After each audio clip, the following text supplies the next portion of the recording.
You ask Tiger to solve. This deals with linear equations with one unknown. The final result is x equals -14. Let's solve it step by step. Group all constants on the right side of the equation. Subtract 112 from both sides.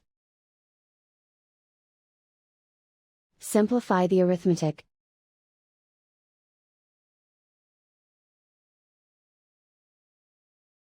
Isolate the x. Divide both sides by 4.